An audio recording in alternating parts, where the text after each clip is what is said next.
310장입니다.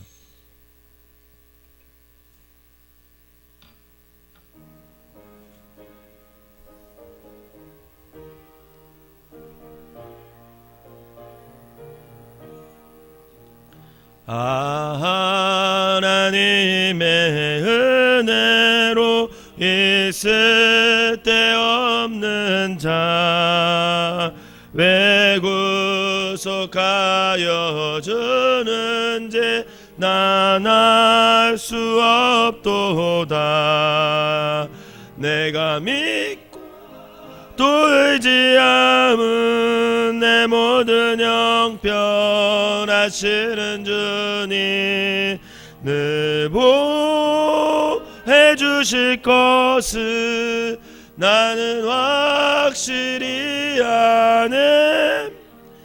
왜 내게 굳세 믿음과 또 복음 주셔서 내 맘이 항상 편한지 난 알 수 없도다.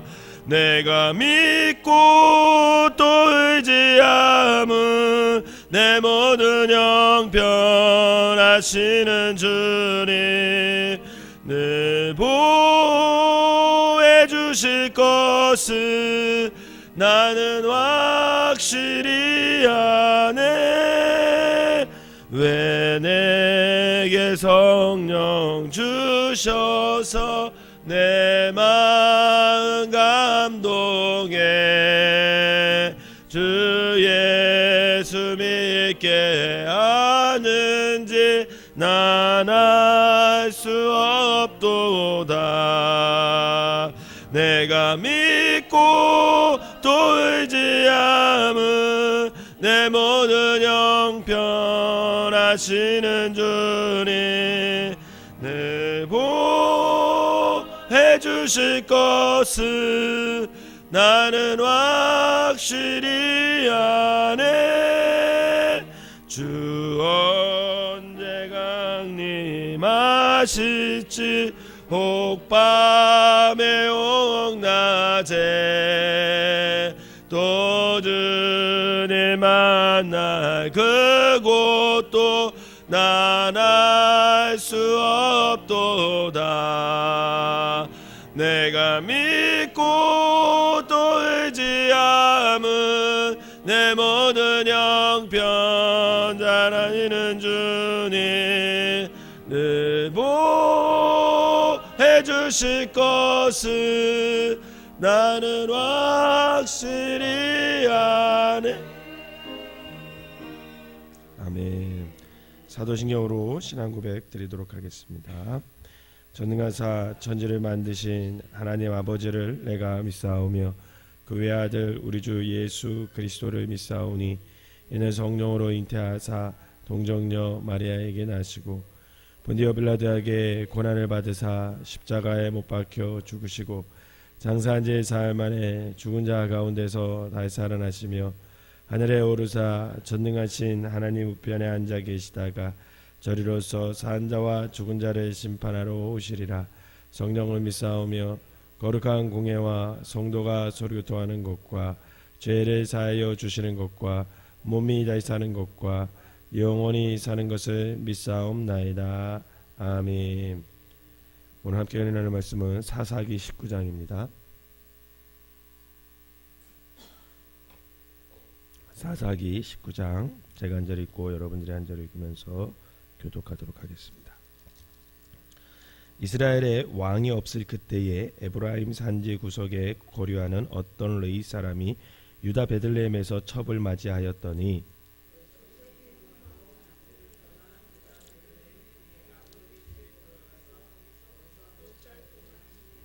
그의 남편이 그 여자에게 다정하게 말하고 그를 데려오고자 하여 하인 한 사람과 나귀 2마리를 데리고 그에게로 가매 여자가 그를 인도하여 아버지의 집에 들어가니 그 여자의 아버지가 그를 보고 기뻐하니라.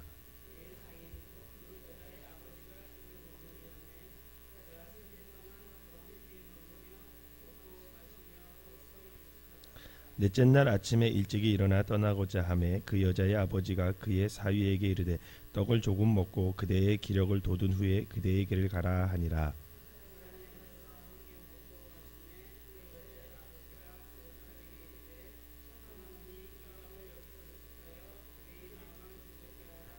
그 사람이 일어나서 가고자 하되 그의 장인이 간청으로 거기서 다시 유숙하더니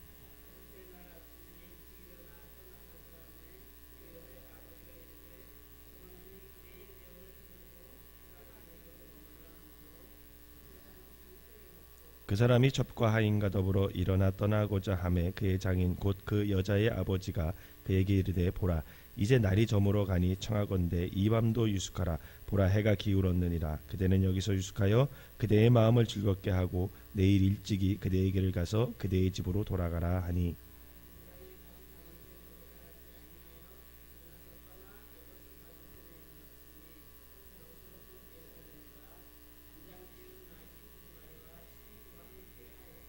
그들이 여부스에 가까이 갔을 때에 해가 지려 하는지라. 종이 주인에게 이르되 청하건대 우리가 돌이켜 여부스 사람의 이 성읍에 들어가서 유숙하십시다 하니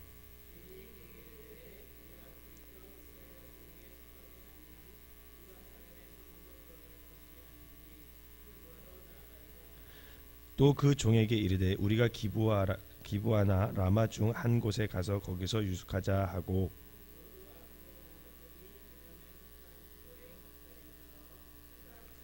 기브에 가서 유숙하려고 그리로 돌아 들어가서 성읍의 넓은 거리에 앉아 있으나 그를 집으로 영접하여 유숙하게 하는 자가 없었더라.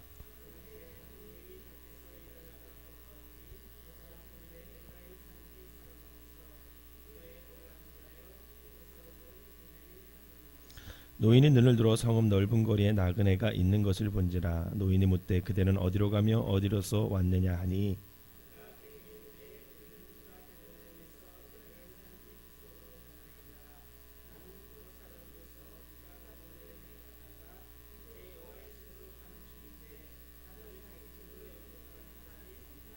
우리에게는 나귀들에게 먹일 집과 여물이 있고 나와 당신의 여종과 당신의 종인 우리들과 함께한 청년에게 먹을 양식과 포도주가 있어 무엇이든지 부족함이 없나이다 하는지라.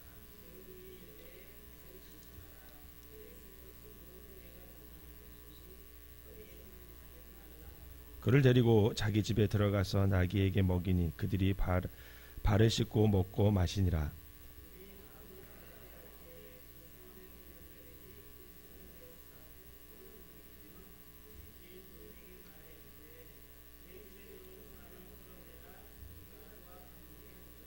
집주인이 그 사람이 그들에게로 나와서 이르되 아니라 내 형제들아 청하노니 이 같은 악행을 저지르지 말라.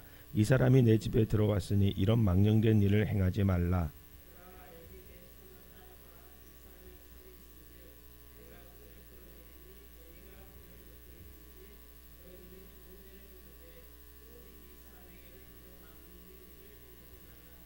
무리가 듣지 아니하므로 그 사람이 자기 첩을 붙잡아 그들에게 밖으로 끌어내매 그들이 그 여자와 관계하였고 밤새도록 그 여자를 능욕하다가 새벽 미명에 놓은지라.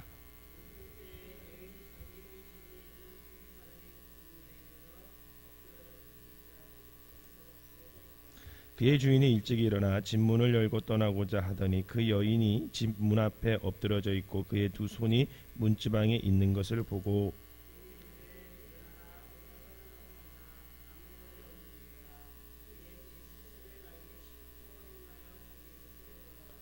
그 집에 이르러서는 칼을 가지고 자기 첩의 시체를 거두어 그 마디를 찍어 12덩이에 나누고 그것을 이스라엘 사방에 두루 보내매 그것을 보는 자가 다 이르되 이스라엘 자손이 애굽 땅에서 올라온 날부터 오늘까지 이런 일은 일어나지도 아니하였고 보지도 못하였도다.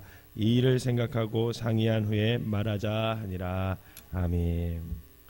이 새벽에도 하나님의 은혜가 여러분들과 함께 하시기를 주님의 이름으로 축원합니다.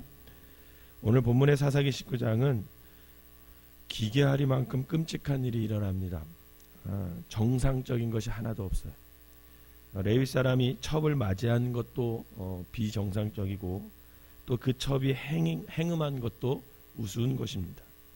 그리고 그 이후에 그 레위 사람이 그 첩을 또 데리러 갑니다. 그 첩을 데리고 돌아오는 중에 이방 사람들이 사는 곳에 유숙하지 않고 그래도 같은 동족인 베냐민 지파 사람들이 사는 곳에서 하룻밤을 지내려고 합니다. 근데 그곳에서 친절한 노인을 만나게 돼요. 그 노인이 내 집에서 이제 그래서 하룻밤을 유숙하게 됩니다. 그런데 기부와 소금의 불량배들이 와서 그 노인 보고 레위인을 내어 놓아라 이렇게 얘기를 합니다. 즉 남자와 관계를 하겠다 이런 거죠. 소돔과 고모라에서 있었던 일이 그대로 벌어지는 것을 지금 볼 수가 있어요. 그러자 그 노인은 그 레위인을 내어주는 대신에 자기 처녀딸과 레위인의 첩을 내어줄 테니 니네 그러지 마라 이렇게 얘기를 합니다.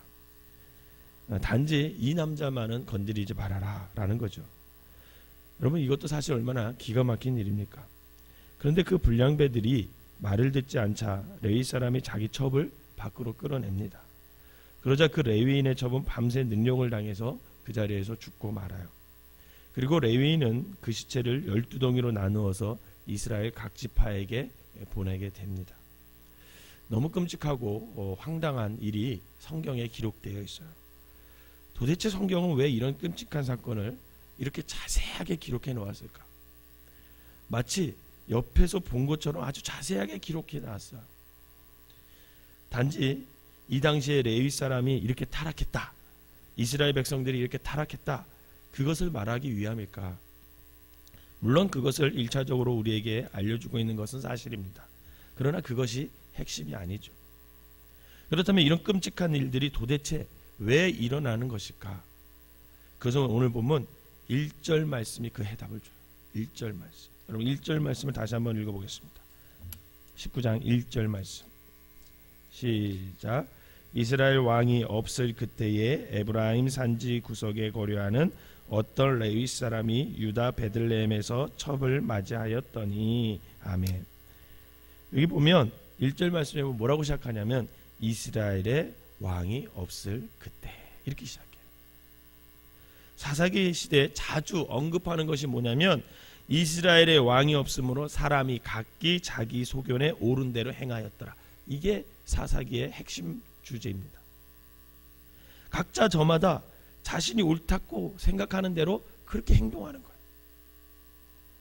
이처럼 인간이 스스로가 옳고 그름의 주체가 되어 보니까 자기가 다 하고 싶은 대로 하는 거예요. 자기가 하고 싶은 대로 하니까 만약에 내가 하고 싶은데 어떤 것이 걸림돌이 되잖아요. 그럼 어떻게 해야 돼요? 그것을 없애버려야 돼요.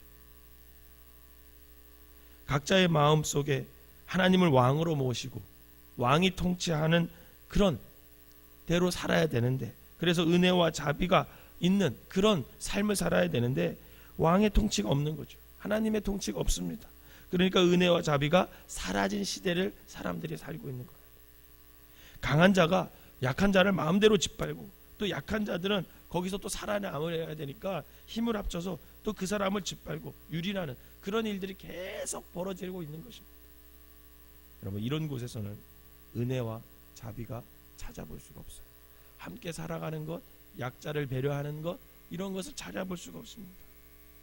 이것에 대해서 바울은 로마서 1장 28절에 이렇게 기록해 놨습니다.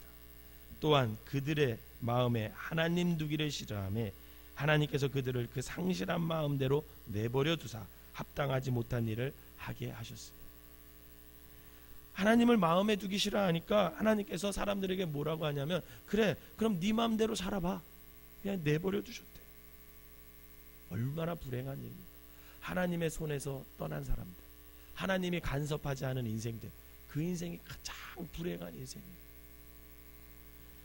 그러자 인간들이 어떤 일을 행했는지 로마서 1장 29절에 이렇게 기록되어 있어요. 하나님이 내버려뒀더니 인간들이 어떻게 사냐면 곧 모든 불의, 추악, 탐욕, 악의가 가득한 자요, 시기, 살인, 분쟁, 사기, 악독이 가득한 자요, 수군거리는 자요, 비방하는 자요, 하나님께서 미워하시는 자요, 능욕하는 자요, 교만한 자요, 자랑하는 자요, 악을 도모하는 자요, 부모를 거역하는 자요, 우매한 자요, 배약하는 자요, 무정한 자요, 무자비한 자요. 하나님을 떠난 인생의 삶이 그렇게 살아간다라. 이렇게 인간의 마음 속에 하나님을 제거해 버리면 인간은 너무나 끔찍한 존재가 되는 것을 사도 바울은 로마인에게 쓴 편지에서 말하고 있습니다. 오늘 본문 사사기 19장에서는 이스라엘 백성들이 그들의 마음 속에 하나님을 제거해 버림으로 인하여 나타나는 현상을 그대로 보여주고 있는 거예요. 하나님을 그들의 마음 속에 제거해 버림으로 인하여 개인이나 가정이나 집단이나 얼마나 끔찍하고 잔인하게 버릴 수 있는지 성경은 아주 자세히 기록해 놨습니다. 결국 이것으로 인해서, 이 사건으로 인해서 이스라엘의 12지파와 베냐민 지파가 전쟁이 일어나요. 그리고 어마어마한 사륙이 일어납니다. 그 다음 장에 이제 그게 나와요. 성경에는 세상 모든 사람들이 자신들의 죄악으로 말미암아 심판을 받았는데 유일하게 구원받은 한 사람이 있었어요. 그 사람이 노아라는 사람이었어요. 창세기 6장 5절에서 6절에 보면 이렇게 기록되어 있습니다. 여호와께서 사람의 죄악이 세상에 가득함과 그의 마음으로 생각하는 모든 계획이 항상 악할 뿐임을 보시고 땅 위에 사람 지으셨음을 한탄하사 마음에 근심하시고. 여러분, 하나님께서는요 인간의 모든 생각과 계획이 항상 악하다는 것을 보시고 뭐라고 생각했냐면 사람 지으심을 후회하셨다, 이렇게 얘기했어요. 그런데 그것을 이어서 6장 8절에 보면 그러나 노아는 여호와께 은혜를 입었더라, 이렇게 얘기합니다. 여러분, 노아가 하나님께 은혜 받은 게 뭐예요? 다 죽었는데 혼자 살아남았다? 여러분, 그게 은혜 받은 게 아니에요. 그것도 은혜지요. 근데 그거에 앞서 그것은 그 시대의 죄악들로부터 노아가 보호를 받았다는 게 은혜예요. 성경에 분명히 뭐라면 사랑 여호와께서 사람이 죄악이 세상에 가득한과 그 마음에 생각하는 모든 계획이 항상 악할 뿐이다, 이렇게 기록해 놨거든요. 사람들이 생각하는 게 다 악하다는 거예요. 그런데 하나님께서 노아를 은혜 내려주셨다는 건 뭐냐면 노아로 하여금 그 악한 시대, 다른 사람은 다 악한 생각을 하고 죄악된 생각을 하는 그 시대에 죄악으로부터 물들지 않도록 하나님께서 막아주신 것. 그게 은혜라는 거예요. 그게. 하나님께서는 노아에게 은혜를 베푸셔서요 그 시대의 죄악으로부터 물들지 않게 해주셨다. 전적으로 하나님의 은혜로 노아는 그 죄악에서 보호를 받을 수 있는 그런 은혜를 받았다라는 거예요. 오늘 이 은혜가 저와 여러분들에게 있어지시기를 주님의 이름으로 축원합니다.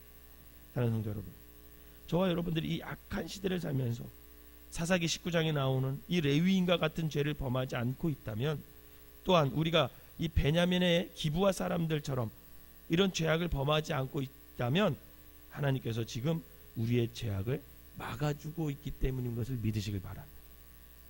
우리가 그들과 다른 존재로서가 아니라 그들보다 좀 더 신실하고 도덕적인 것 때문에 이렇게 그냥 신앙생활하고 윤리적으로 사는 것이 아니라 하나님께서 그런 죄악에 물들지 않게 우리를 지금 막아주시고 있다기 때문에, 여기 우리의 겸손이 있습니다. 아, 나도 하나님이 없었더라면, 나도 하나님의 은혜가 없었더라면 저 텔레비전에 나오는 사람들처럼, 아니 오늘 성경에 기록된 이 사람들처럼 정말 흉악한 악당이 되었을 텐데, 아, 내가 하나님의 은혜로 지금 그 죄에 물들지 않고 살아가는구나. 여러분, 이런 하나님의 은혜에 대한 인식과 내가 어떤 사람인가에 대한 인식으로부터 우리는 겸손하게 살아갈 수가 있다라는 겁니다. 오늘 사사기 19장 말씀은 하나님의 백성이 하나님의 왕되심을 인정하지 않고 하나님을 그 삶에서 제거해 버림으로 인해서 한 개인이, 한 가정이, 한 민족이 얼마나 타락하고 잔인하고 흉폭해질 수 있는지를 보여주고 있습니다. 그러므로 우리는 나 자신이, 우리 가정이, 이 사회가 하나님의 자비가 아니면, 하나님의 은혜가 아니면 얼마나 처절하게 무너질 수 있는지 항상 생각하며 살아야 된다라는 거예요. 사랑하는 성도 여러분, 오늘 우리가 하루 살아갈 때 우리에게 선한 마음이 여러분들 마음속에 찾아오면, 아, 하나님께서 오늘 나에게 이런 은혜를 베풀어 주시는구나. 야, 나는 원래 이런 존재가 아닌데 하나님께서 내게 이런 선한 마음을 주시는구나, 이렇게 생각하며 하나님께 감사하시기 바랍니다. 그리고 혹 오늘 하루 우리의 삶 속에서 우리에게 나쁜 마음이 찾아온다면, 죄악의 마음이 찾아온다면, 야, 내가 예수 믿지 않았다면, 내가 예수 믿지 않으면 아마 이 마음이 바깥으로 표출되었을 텐데, 하나님께서 나를 지금도 이런 마음을 붙들어 주셔서 내가 그 죄를 바깥으로 표현하지 않고 죄를 짓지 않고 살아가는구나. 야, 이 또한 얼마나 하나님의 은혜인가 라고 하면서 또 그때도 감사하며 살아가시기를 바랍니다. 그리고 다른 이에게서 어떤 악한 모습을 볼 때 우리가 그 사람을 정죄하고 따돌리고 그렇게 하는 것이 아니라 우리가 하나님의 은혜가 아니면 언제든지 나도 저런 사람이 될 수 있을 텐데 라고 하면서 겸손해지시기 바랍니다. 바라기는 오늘 우리 모두가 하나님의 은혜로 죄 가운데 살지만 죄와 멀리할 수 있음을 깨달아 하나님의 은혜로 내가 죄에서 보호받을 수 있음을 깨달아 늘 주님을 의지하고 그분의 은혜 안에 거하심으로 참된 그리스도인으로 살아가는 저와 여러분 되시기를 주님의 이름으로 축원합니다. 기도하겠습니다. 사랑과 은혜가 충만하신 하나님, 하나님의 자비가 아니면 우리는 우리의 기분 따라 다른 이들을 무참하게 짓밟는 죄악의 삶을 살아갈 수밖에 없음을 이 시간 고백합니다. 또한 하나님의 자비와 은혜가 우리가 죄악으로 뒤덮인 것을 이 시대의 속에서 하나님의 안에서 살아갈 수 있게끔 하나님이 보호하고 계심을 있음을 또 한번 깨닫게 하여 주시니 감사를 드립니다. 사랑과 은혜의 하나님, 우리는 하나님의 말씀대로 살아갈 수 없는 그런 존재입니다. 하지만 하나님께서 우리를 붙들어 주시고 보호하여 주시고 은혜를 허락하여 주셔서 성령님께서 나를 동행하여 주셔서 오늘도 아버지 하나님 제약된 세상에서 하나님의 사람으로서 하나님의 자녀로서 하나님의 말씀 안에서 살아가게 하시는 은혜 진심으로 감사를 드립니다. 하나님 늘 감사하게 하시고 아버지 제약된 세상에서 늘 내 중심에 하나님을 왕으로 모셔놓고 주님을 마의 왕으로 모셔놓고 그분 안에서 그분의 말씀 가운데 순종하며 살아가는 귀한 성도들 되게 하여 주셔서 늘 죄와 멀리하고 하나님의 뜻 가운데 올곧이 설 수 있는 믿음의 사람들 되게 하여 주시옵소서. 오늘 하루도 살아감에 있어서 죄악에 물들지 않도록 하나님 은혜 가운데 거하게 하여 주시고 그 은혜에 감사하며 살아가는 귀한 성도들 되게 하여 주시옵소서. 귀한 예물 드린 손길마다 축복하시고 저들의 삶이 하나님 안에서 죄와 멀리하는 그래서 보호받는 귀한 삶들이 되게 하여 주시옵소서. 예수님의 이름으로 기도하옵나이다. 아멘.